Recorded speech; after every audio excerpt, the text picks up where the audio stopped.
ನೋಡಿ,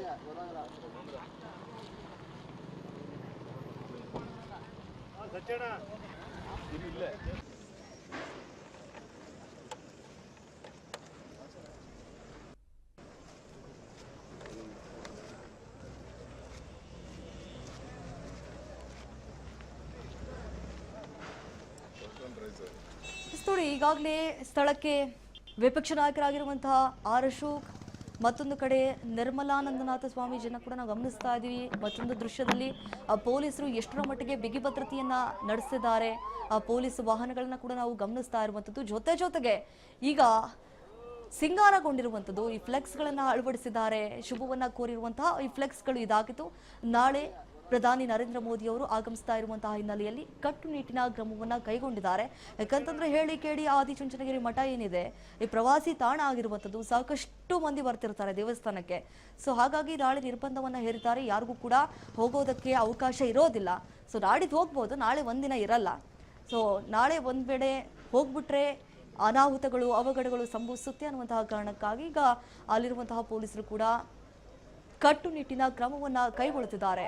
ನೋಡಿ, ರಾಜಕೀಯ ಪಕ್ಷದ ಮುಖಂಡರಿಂದ ಶುಭ ಕೋರಿರುವಂತಹ ಫ್ಲೆಕ್ಸ್ಗಳನ್ನ ನಾವು ದೃಶ್ಯಾವಳಿಯಲ್ಲಿ ಗಮನಿಸ್ತಾ ಇದ್ದೀವಿ. ಮತ್ತೊಂದು ದೃಶ್ಯದಲ್ಲಿ ಮೋದಿಯವರ ಫ್ಲೆಕ್ಸ್ಗಳು ಕೂಡ ರಾರಾಜಿಸ್ತಿದ್ದಾವೆ. ಎರಡು ಕಣ್ಣುಗಳು ಕೂಡ ಸಾಲ್ತಾ ಇಲ್ಲ, ಅಷ್ಟರ ಮಟ್ಟಿಗೆ ಸುಂದರವಾಗಿ ಸಿಂಗಾರ ಮಾಡಿರುವಂಥದ್ದು. ಇದೇ ಕುರಿತಂತೆ ನಮ್ಮ ಪ್ರತಿನಿಧಿ ಪ್ರವೀಣ್ ಈಗ ಪ್ರತ್ಯಕ್ಷ ವರದಿಯನ್ನು ಕೊಟ್ಟಿದ್ದಾರೆ. ಬನ್ನಿ ನೋಡ್ಕೊಬರೋಣ. ನಾಳೆ ದೇಶದ ಪ್ರಧಾನಿ ನರೇಂದ್ರ ಮೋದಿ ಅವರು ಚುಂಚನಗಿರಿಗೆ ಬರ್ತಾ ಇದ್ದಾರೆ. ಕಾರಣ ಶ್ರೀ ಗುರು ಭೈರವೇಶ್ವರ ಮಂದಿರವನ್ನ ಏನು ಲೋಕಾರ್ಪಣೆ ಮಾಡಲಿಕ್ಕೆ ಬರ್ತಾ ಇರುವಂಥದ್ದು. ಇದೀಗ ನಾವು ಏನು ಬೆಟ್ಟಕ್ಕೆ ತೆರಳುವ ಹೆಬ್ಬಾಗಿಲಿನಲ್ಲಿದ್ದೀವಿ. ಈಗ ಪೊಲೀಸ್ನವರು ಸಕಲ ಬಂದೋಬಸ್ತನ್ನು ಆಯೋಜನೆ ಮಾಡ್ಕೊಳ್ತಾ ಇರುವಂಥದ್ದು.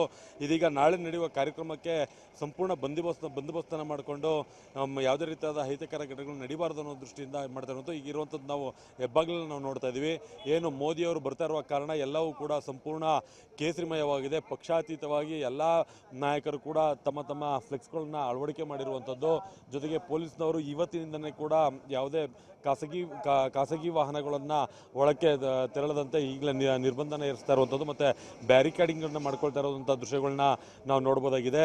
ಯಾಕೆಂದರೆ ಸತತ 10 ವರ್ಷಗಳ ನಂತರ ಶ್ರೀ ಶ್ರೀ ಶ್ರೀ ಶ್ರೀ ಬಾಲಗಂಗಾಧರ ಸ್ವಾಮೀಜಿ ಅವರ ಸಮಾಧಿ ಏನು ಇತ್ತು, ಅಲ್ಲಿ ಒಂದು ಭೈರವೈಕ ಮಂದಿರವನ್ನು ನಿರ್ಮಾಣ ಮಾಡಿ ಅದನ್ನು ಲೋಕಾರ್ಪಣೆ ಮಾಡ್ತಾ ಇದ್ದಾರೆ. ಆ ಒಂದು ಲೋಕಾರ್ಪಣೆಗೆ ಈಗ ಸಕಲ ಸಿದ್ಧತೆಗಳನ್ನು ಮಾಡಿಕೊಳ್ತಾ ಇರುವಂಥದ್ದು.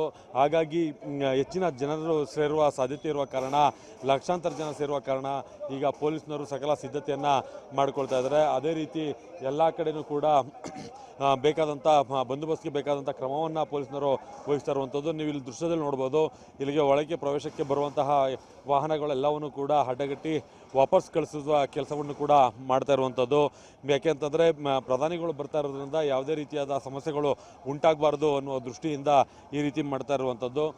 ಮುಖ್ಯ ರಸ್ತೆಯಲ್ಲೇ ಈಗ ವೆಹಿಕಲ್ಗಳನ್ನ ತಡೆದು ಅವ್ರನ್ನ ವಾಪಸ್ ಪಾರ್ಕಿಂಗ್ ಸ್ಥಳಗಳಿಗೆ ಕಳಿಸುವ ಒಂದು ಪ್ರಯತ್ನವನ್ನು ಪೊಲೀಸ್ನವರು ಮಾಡ್ತಾ ಇರೋದು. ಒಟ್ಟಾರೆ ಹೇಳೋದಾದರೆ ನಾಳೆ ನಡೆಯುವಂತಹ ಕಾರ್ಯಕ್ರಮಕ್ಕೆ ಸಕಲ ಸಿದ್ಧತೆಯನ್ನು ಮಾಡಿಕೊಳ್ಳಲಾಗಿದೆ.